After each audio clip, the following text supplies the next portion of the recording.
اسمي بركة، الجنايني بتاع الجنينة دي. أنا الحقيقة انبسطت أوي أوي لما عرفت إن اللي سكنوا هنا مصريين. أنا كمان مصري ومولود في اسكندرية.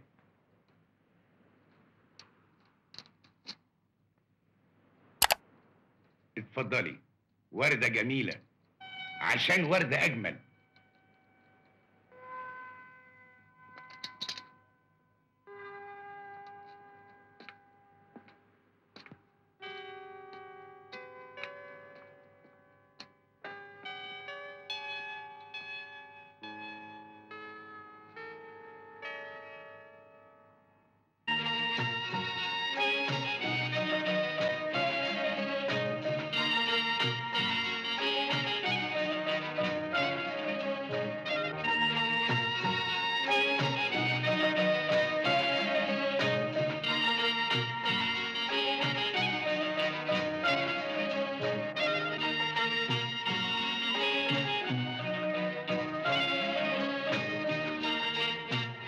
طبعا كمال كلمك عني يا دكتور حسين. هو رأيي ان انا لسه عيانة، وانا في رأيي ان انا خفيت خلاص. انتي فعلا اتحسنتي أمينة؟ انا مش اتحسنت، انا خفيت. احساسك انك خفيت يا مدام نادية ده اعلى درجات نجاح العلاج. انا كنت عيانة قوي يا دكتور حسين، قعدت اكتر من 2 سنين في المصحة. كان ممكن اقعد اكتر من كده. ما تقومي نرقص يا حبيبتي. بلاش يا كمال عشان تعبانة شوية. يا ريت ترقص مع أمينة. أيوة جينا للجد بقى. بطلي غلاسة ويلا قومي رقصي مع كمال. اتفضلي.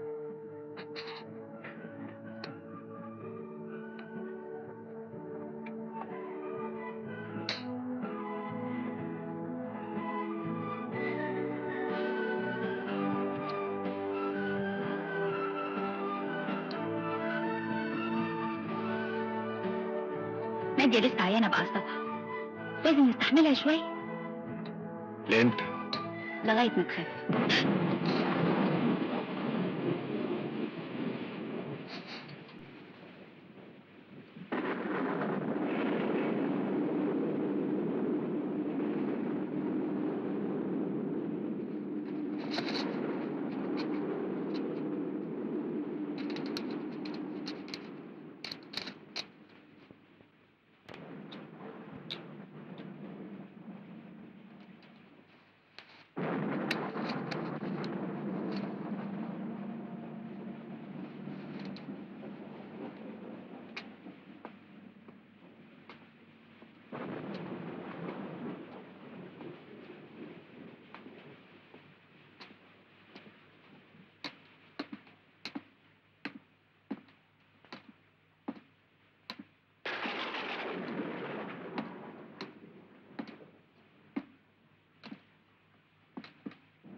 مساء الخير. مساء النور، اتفضلوا. ملازم مسعود، فتش حمادي. اهلا وسهلا. انا اسف للازعاج في ميعاد زي ده. ابدا ابدا، هذا شغلنا. انا حطيت بوليس قدام الباب الرئيسي للفيلا مقابلتكم. في باب ثاني للفيلا؟ ايوه، في باب مشترك في الجنينه اللي بينا، بس ده تملي مقفول. عندك مانع نشوفه؟ لا ابدا. اتفضل. حمادي، خد حد معاك. تعال. اتفضل.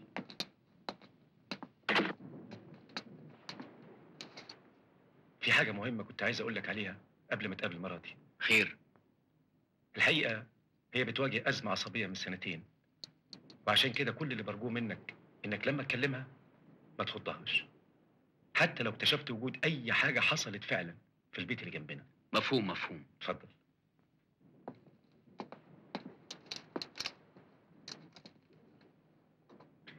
مساء الخير.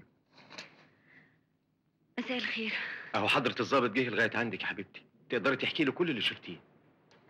أنا آسفة، أصل في الحقيقة أنا مرتبكة شوية. في الحقيقة أنا عمري ما واجهت موقف زي ده. إزاي بقى يا نادية؟ الموقف ده حصل قبل كده؟ أنت نسيتي ولا إيه؟ نسيت إيه؟ يوم الحادثة.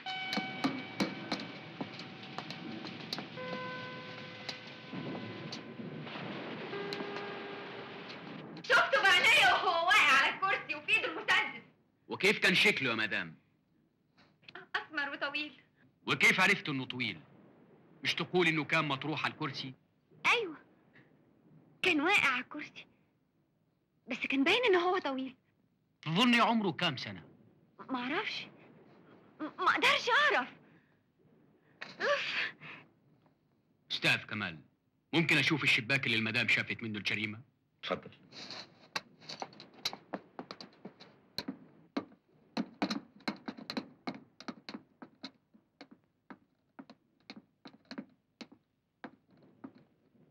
اتفضل.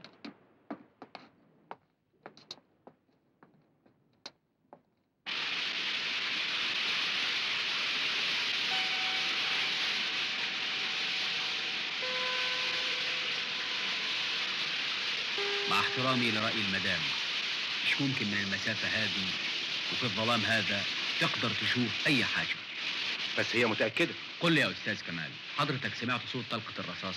لا، كنت نايم. بس صوت الرصاص كان ممكن يصحيك.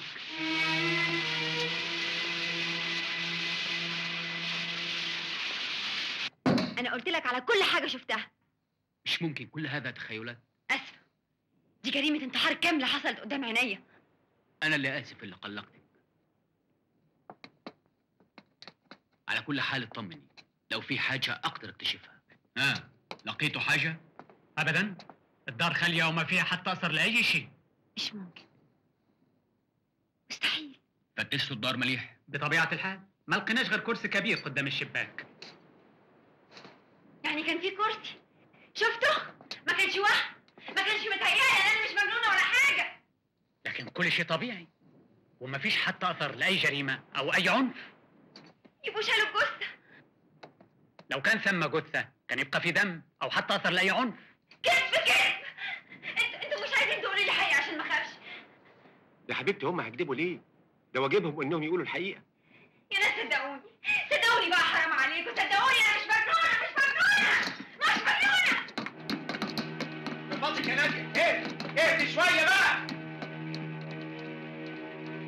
استناني بره يا حمادي. انا اسف جدا على اللي حصل، الحقيقه مش عارف اقول لك ايه. ولا يهمك، كل انسان معرض للخطا. لكن عندي اسئله يا باشا القيهم عليك. انا تحت امرك. قديش ليك وتسكن هنا؟ انا هنا من مده، بس مراتي لسه واصله من مصر النهارده. النهارده؟ ايوه. قديش ما زلتوا قاعدين؟ انا عندي شركه سياحيه هنا. ما شفتش حد من اصحاب الدار هذه؟ لا، بس سمعت انهم مسافرين من زمان. بالمناسبه، في حد اخر عايش معاكم؟ مفيش غير الشغاله، بس دي ما تبقاش موجوده بالليل، والممرضه بتاعت مراتي. ممرضه؟ ايوه، اللي انت شفتها دلوقتي. طب على كل حال نبقى باتصال، وغدا ابعث لكم شرطي يحرس المنزل. انا متشكر جدا واسف على ازعاجك. تصبح على خير.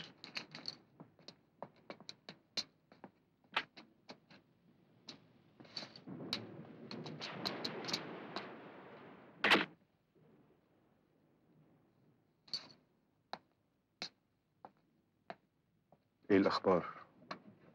دخلتها السرير واديتها منوم. تاني؟ ما تخافش، كده احسن. كمال، تصبح على خير.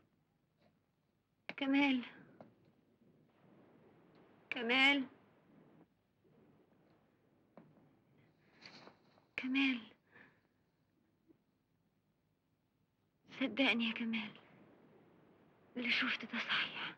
طيب، بس بطلي تفكري عشان تعرفي تنامي.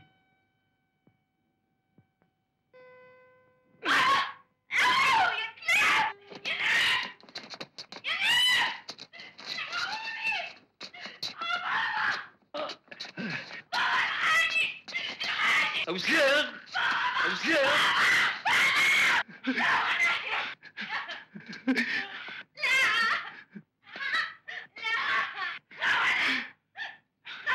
ايه رايك في المستند ده؟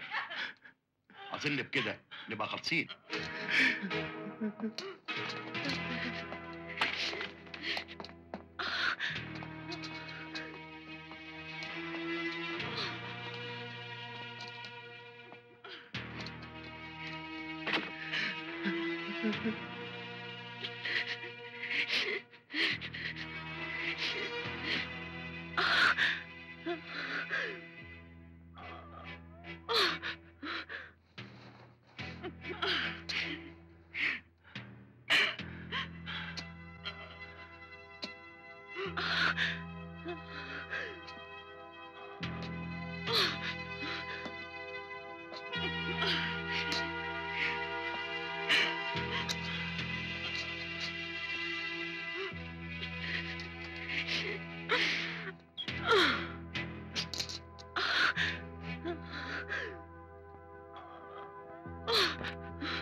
انا خارجه يا عزيزه وراجعه بعد الظهر.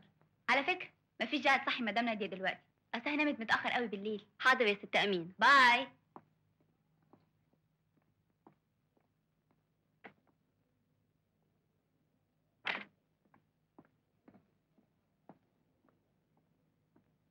اديني مفتاح جناح 125 من فضلك. اتفضلي. ميرسي.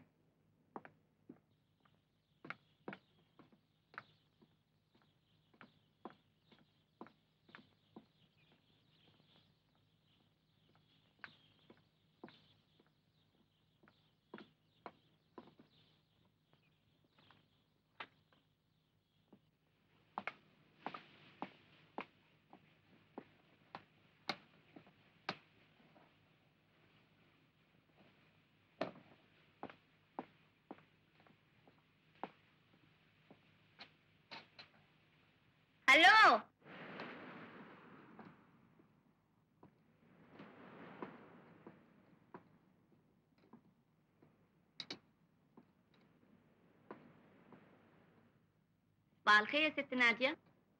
صباح الخير يا عزيزة. تعالي قولي لي يا عزيزة، الجنايني ده تعرفيه؟ نشوفه ديما، لكن عمرني ما اتكلمت معاه. حق نخاف منه. ليه؟ يقولوا اللي ذبح راجل من المهمين.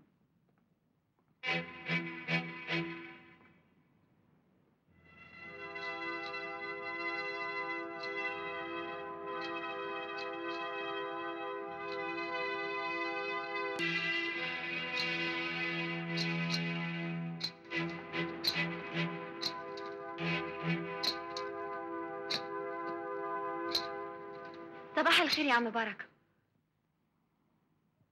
صباح الورد يا ست. صباح الفل. اظن الجو الجميل ده بيفكرك بايام مصر. بس امبارح كانت بتمطر قوي لدرجة اني ما قدرتش انام. صوت الرعد كان قلقني، ولما بصيت من الشباك شفتك في وسط المطر بتحفر حفرة ورا البيت. اصل احنا يا مصريين مش متعودين على المطر. اما السما تمطر عندنا نسيب الشغل، لكن هنا بيحبوا المطر قوي. المطر خير، معناها ان الزرع يكبر والورد يطلع ويفتح. عشان كده انا دايما بفرح بالمطر واحب اشتغل قوي والسما بتمطر. انت صحيح بتحب الزهور يا عم بركة؟ يا سلام يا ست، هو في احلى ولا اجمل من الزهور في الدنيا؟ ده كل مكان يا ست تلاقي فيه زهور. في البيت تلاقي زهور، في الافراح تلاقي زهور، ده حتى ولا مؤاخذة في المقابر تلاقي زهور.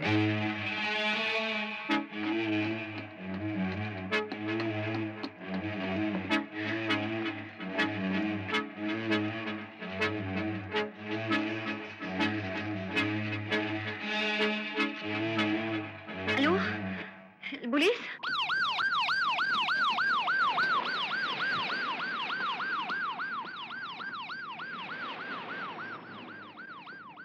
صباح الخير عم بركة. صباح الخير يا سيدي. قل لي يا عم بركة، انت ساعات تضطر تشتغل بالليل؟ انا مش بضطر، انا بحب اشتغل بالليل، ده احسن وقت عندي للشغل، لاني ببقى فاضي وما عنديش حاجة تانية اعملها.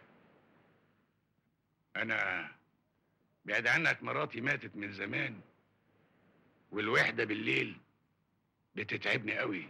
حتى في الامطار بتشتغل؟ ده تحقيق بقى. لا مش تحقيق بالظبط.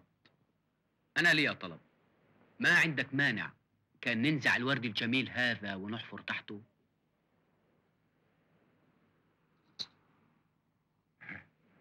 وليه التعب ده؟ ما انا طول الليل امبارح عمال افحت هنا. صار شفتنا لما جينا امبارح. صحيح. هو انتوا كنتوا جايين ليه؟ المدام شافت واحد يقتلوا فيه في الدار هذه. يعني عايز تقول لو دخلت البيت ده دلوقتي هيطلع لي عفريت؟ انا مش اضحك يا سي بركة، انا بتكلم جد. جد؟ ولو مؤاخذة المطلوب مني ايه بقى؟ ما انا قلت لك نحفر تحت الحوض هذا. قصدك جثة المرحوم اللي انقتل امبارح مدفونة هنا؟ ممكن. هو في اختراع اسمه الكلاب البوليسية، ممكن تجيبها تشم الحوض. ولا الكلاب على ايامك ما بقتش شمامة؟ بأمرك تحفر الحوض قدامي حالا. لا مش من حقك، لازم تجيب لي اذن من النيابة. الله، جرى يا حضرة الضابط، هو انا هعلمك شغلك ولا ايه؟ انت راجل بتفهم ولا مؤاخذة في القانون.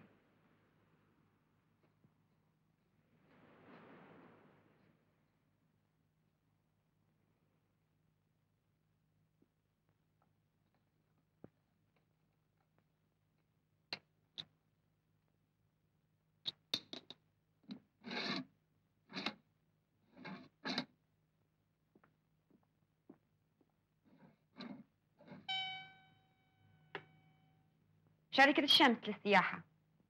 لا، السيد كمال ما زال ما وصلش. لحظة خليك معاي. سي مختار بالتليفون. حولي المكالمة على مكتبي. حد تاني سأل عليا؟ السيد الضابط سأل مرتين.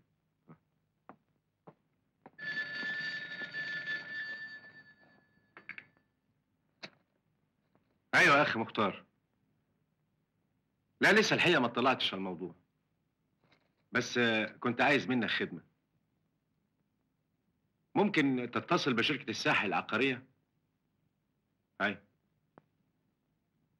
عايزك تسالهم اذا كان عندهم بيوت قديمه من اللي بيبيعوها. لا ابدا، انا سبق اشتريت منهم بيت الشهر اللي فات. طيب هستنى منك تليفون. انا في المكتب، مع السلامه. اديني حضرة الضابط مسعود.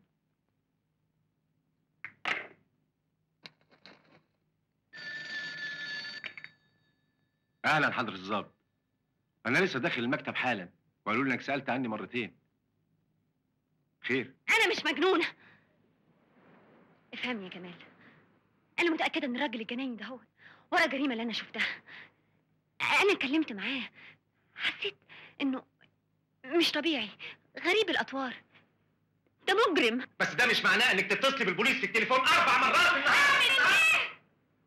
ما هو الظابط ما عملش حاجه ابدا، كل اللي قدر يعمله انه اتكلم معاه كلمتين واخد بعضه ومشي. لان ما كانش قدامه يعمل غير كده يا ناديه. المشكله دلوقتي انه اصبح مقتنع تماما انك انت اللي مش طبيعيه، مش الجناين. وانت رايك كده برضو؟ طبعا لا. امال عرفتني بالدكتور الحسيني ليه؟ ده صاحبي. صاحبك انت بس مش انا. افرض. افرض ايه؟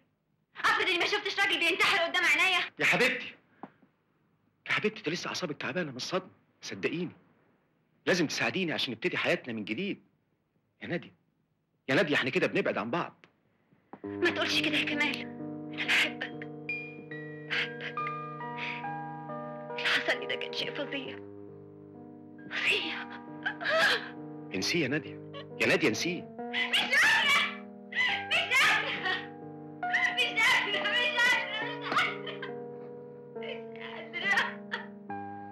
مش قادرة.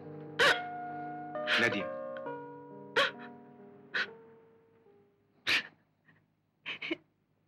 كمال، يلا نرجع مصر حالا. وشغل اللي هنا. لو كنت بتحبني صحيح ما كنتش فكرت في الشغل قد ما فكرت في حالتي انا. لكن انت ما بيهمكش لانك مقتنع ان انا عيان، متخيل حاجات ما بتحصلش. جايز ده صحيح، عندك حق.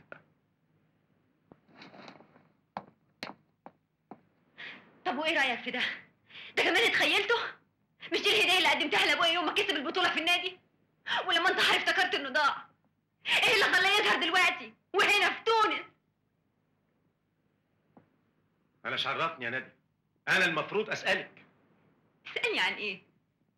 المسدس ده بتاع ابويا، ما شفتوش بقالي سنتين. يا ناديه، يا ناديه، انا ممكن ابلع حكايه الراجل اللي شفتيه بينتحر، لكن مش ممكن ابلع حكايه ابوك اللي مات وعايزه يرجع يعيش في وسطينا.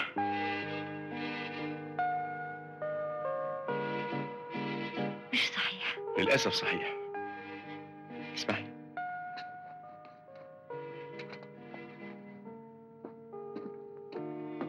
كمال، رايح فين؟ خارج. بس من فضلك ما تحاوليش تتصلي بالبوليس لخامس مره عشان يدور عليا، مفهوم؟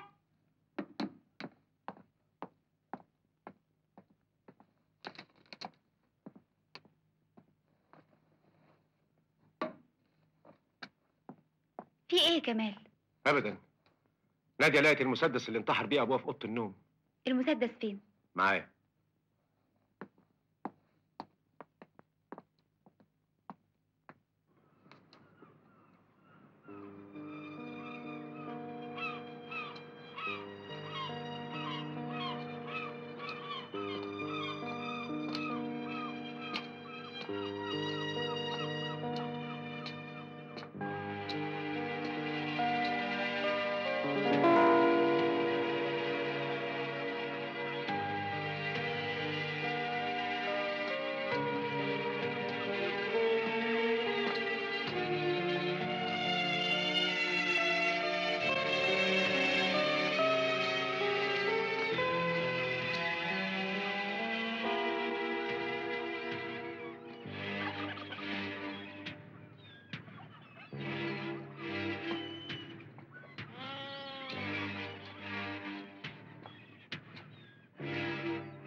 اسمعي، في كلام مهم عاوز اقوله لك لمصلحتك. لمصلحتي ولا لمصلحتك؟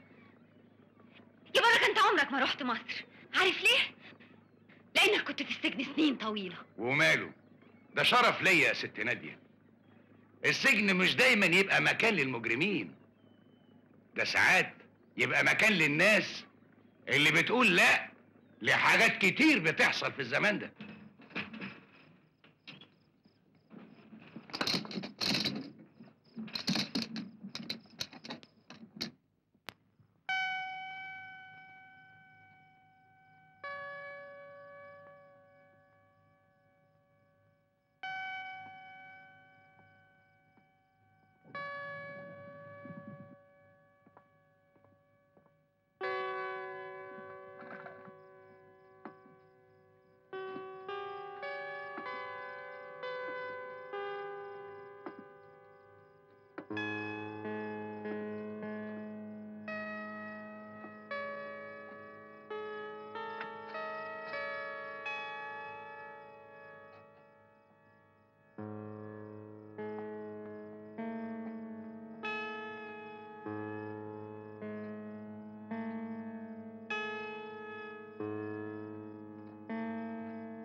كنت متأكدة انك لسه صاحي، عشان كده جبتلك كوباية لبن سخن.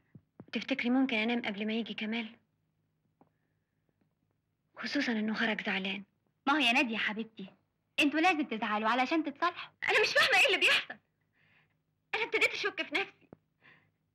صدقيني يا امينة، انا متأكدة من اللي شفته، لكن بينتحر قصادي. انا مصدقاكي يا نادية، مصدقة انك ممكن تكوني شفتي اي حد في شباك البيت اللي قصادنا.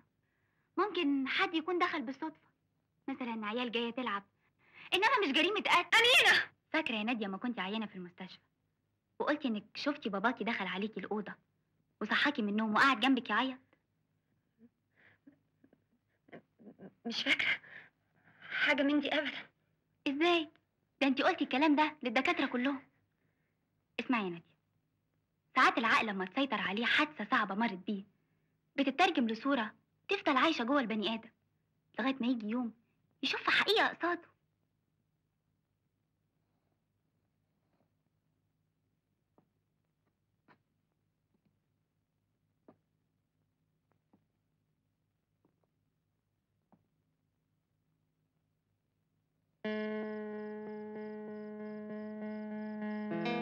أمينة، أمينة تعالي بصي.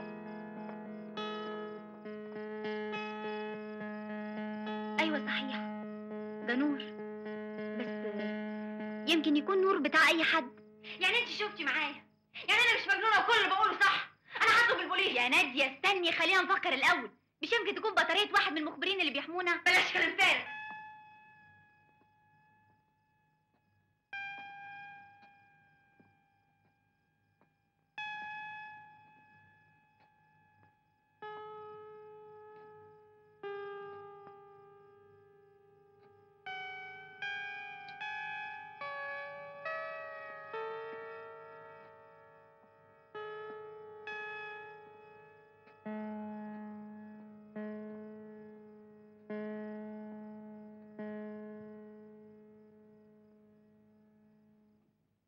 كمال، نادية شافت نور في شباك البيت اللي قصادنا.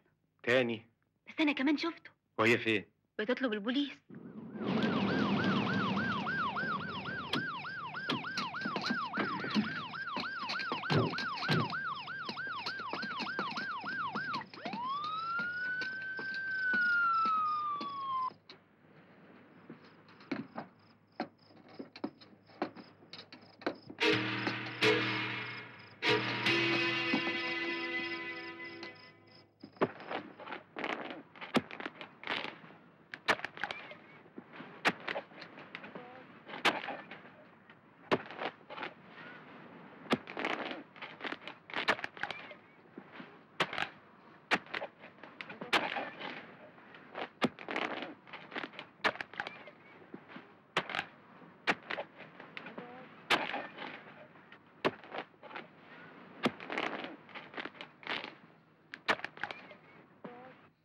لقينا حتى شيء.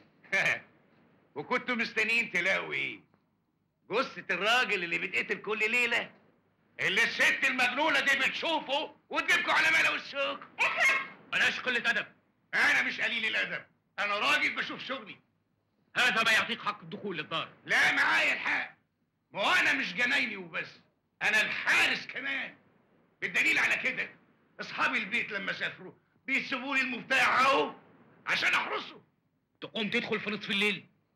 ما هو مش معقول كمان الاقي الست دي كل ليله واقفه في الشباك تصوت وتلطم من غير انا بقى ما ادخل واعدي. على العموم حصل خير، والورد اللي حضرتك زعلان عشانه قوي كده ممكن تزرعه تاني. الورد لما ينقطف يبقى جثه، والجثث مش ممكن تتزرع تاني، لكن تندفن. يا ناس سامعين كلامه؟ ده انسان طبيعي. يا سلام، حساسه قوي حضرتك وخايفه من سيره الموت.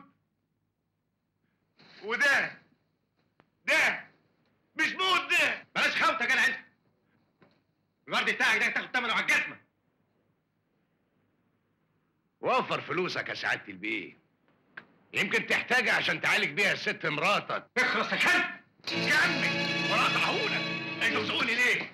الجنينه دي بتاعتي، انتوا اللي لازم تخرجوا منها. ايوه، انتوا اللي تخرجوا منها، سامعين؟ استاذ كمال، انا مضطر انهي التحقيق في الموضوع هذا، خصوصا انها اصبحت نكته ما تضحكش. كل الزملاء بيتمسخروا بيها عليا. ماذا بيك تقنع المدام تنقص التليفونات؟ عندنا اعمال ما اهم. انا واثق انكم ما عندكوش وقت لراحه الناس. انا معاك يا كمال في كل اللي بتقوله، بس انا رايي انها ترجع مصر وتكمل مع الدكتور اللي كان بيعالجها. بس هي لو رجعت من غير ما تقتنع ان اللي بتشوفه ده مش صحيح يبقى مفيش فايده في العلاج. بس حالتها هنا هتسوء اكتر، لان المشكله انها مش قادره تنسى الحادثه الرهيبه اللي مرت بيها، واللي دايما بتشوف فيها صوره ابوها وهو بينتحر قصاد عينيها. والحل؟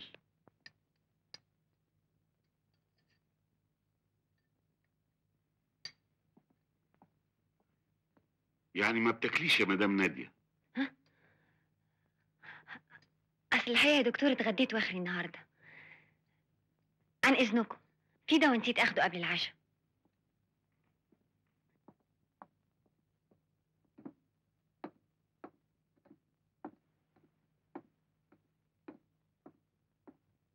انا شايفه يا دكتور حسين ان ناديه حالتها ابتدت تسوء يوم عن يوم، لدرجه انها ابتدت تفكرني بايام ما كانت في المصحه.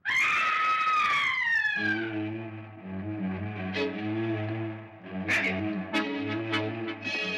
ناديه، ناديه. في ايه يا ناديه؟ في ايه؟ اطلب البوليس يا كمال. في ايه تاني؟ فهميني. واحده ذبحوها هناك. ايه؟ بس الشباك مقفول. لا، مش ممكن ده يحصل في بيتي يا ناديه، ده مش بيتك يا ناس، مش كده صدقوني. لا، الحقني بابا، الحقني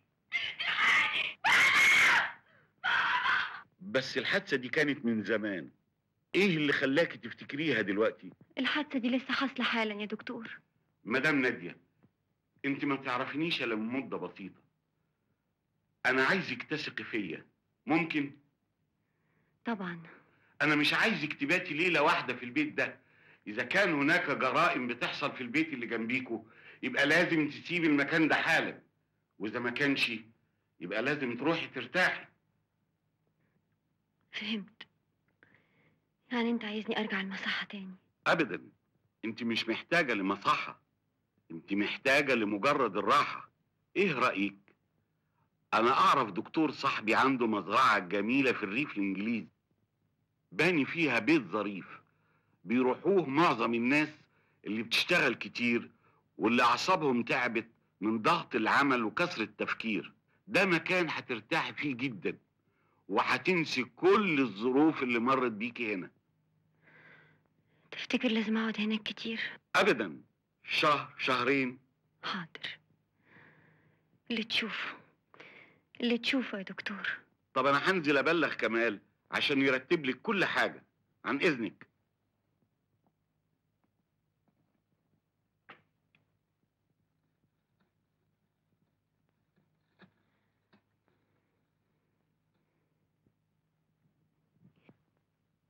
الو، سيادة الضابط مسعود؟ ايوه، انا نادية، حرم كمال رأفت، فاكرني؟ انا الدكتور كان عندي دلوقتي، مصمم ان انا اسيب البيت واسافر حالا. في جريمة تانية حصلت دلوقتي. ايوه، بنت ذبحوها قصاد عينيا، شفتها من نفس الشباك. ارجوك ارجوك لازم تصدقني. جريمة أخرى شافتها من نفس الشباك.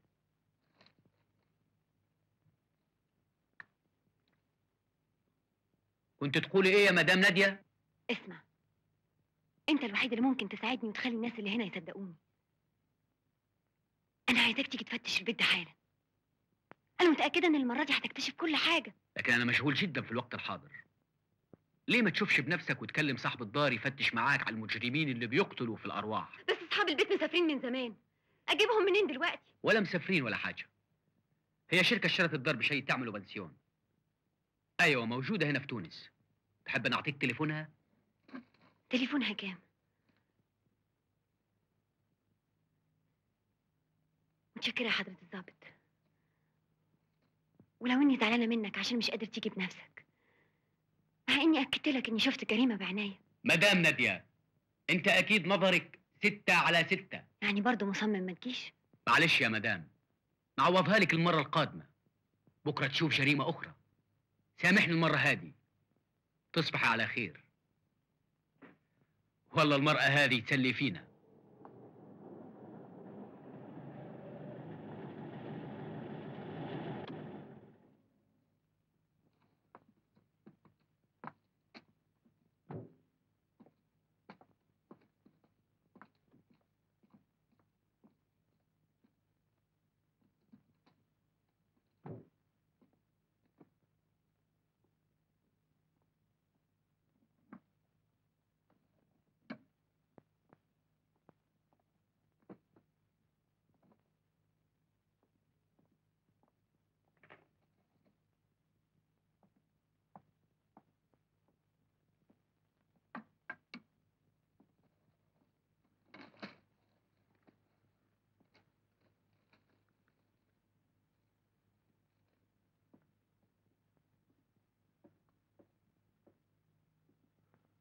وضبط شنطتك يا روحي؟ ايوه. كمال، ما كنتش اعرف انك اشتريت بيت هنا، ما قلتليش ليه؟ اشتريته عشان احوله اوتيل اسكن فيه السياح اللي بنجيبهم من بره. كمال، انا مش عايزة اسافر. ايه اللي بتقوليه ده يا حبيبتي؟ انت لازم تبقي في المطار بعد ساعه. انا ما فيهاش حاجة، انا كويسة، صدقني يا كمال. انا ما تصوريش، ما تصوريش انا بحبك قد ايه.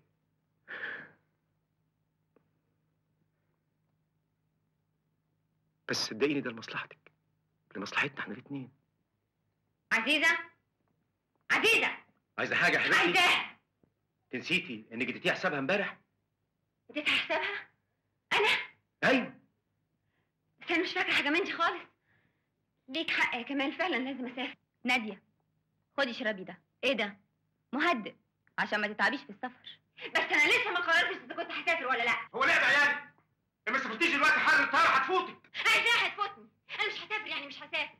انا مش عيانة يا كمال، فاهم؟ انا مش عيانة. لا، عيانه ومجنونه كمان.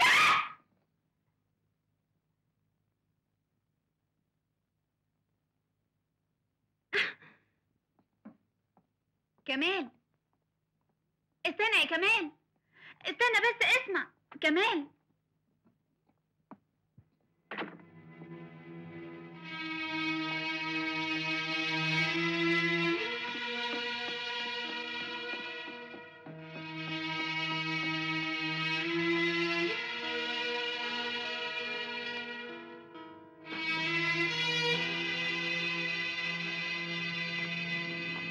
كمال، كمال، كمال.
صدقت اللي بيحصل ده يا مجنونة؟ ده المكان اللي كنت عايزك تقفي فيه من زمان. ده البيت اللي اشتريته، مش عشان اعمله اوتيل، انما عشان اقتلك فيه. انت مجنون يا كمال، مجنون. ايوه مجنون، مجنون اللي سبتك عايشه لغايه دلوقتي. وانت لازم تموتي عشان تموت معاكي حاجات كتير. انا مش مستعد اخسر كل اللي كسبته في السنين دي كلها. انت خلاص خسرت يا كمال، خسرت كل حاجة وما انتش دريان. دليل انك انت قبلت ان كلاب سهرانة تنهشني عشان توصل. عشان بكرهك، طول عمري بكرهك. انت وابوك اللي كان عامل بطل. يلا روحي اطلبي البوليس وبلغيه ان مراتي انتحرت بنفس المسدس اللي انتحر بيه ابوها.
كفايه يا ست ناديه، كفايه.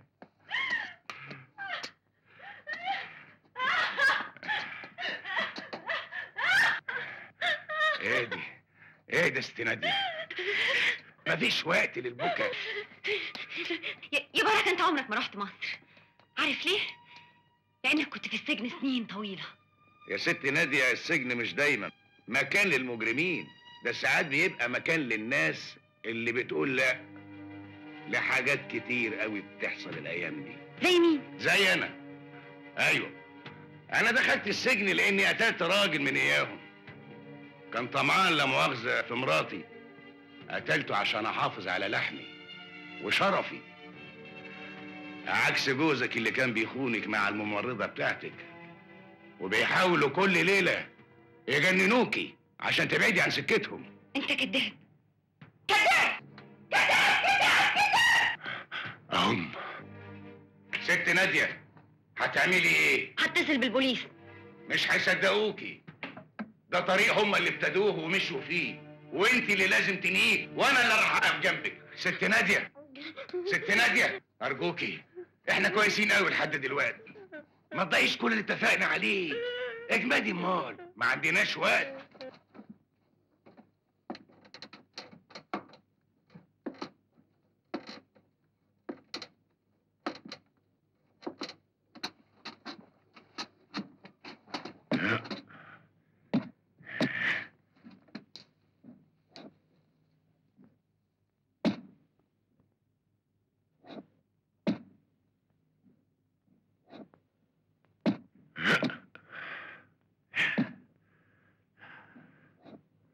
من التراب للتراب نعود. الو، حضرة الضابط مسعود من فضلك. الو، ايوه يا مدام، اتفضل. عندك جريمه جديده؟ صدقني المرة دي ارجوك، انا لسه شايفة في الشباك اللي قصادي 2 ذبحوا بعض. يا حضرة الضابط ارجوك. متشكرة يا حضرة الضابط، ده الرد اللي انا كنت عايزاه. اهو كده. بس يا ترى اللي عملناه ده؟ لا، بلاش تأنيب الضمير مع خونة زي دول. انت ناسي انهم كانوا هيقتلوكي؟ بس ديت مال الدم. ليه كل ده ليه؟ جنون، جنون. فعلا جنون. والدليل ان جوزي قبر على نفسه كل اللي حصل لي عشان يوصل. ده كان بياع لحم، وعشان كده قتلته. وراح اقتل كل اللي زيه. يلا يا ست نادية، التاكسي مستني.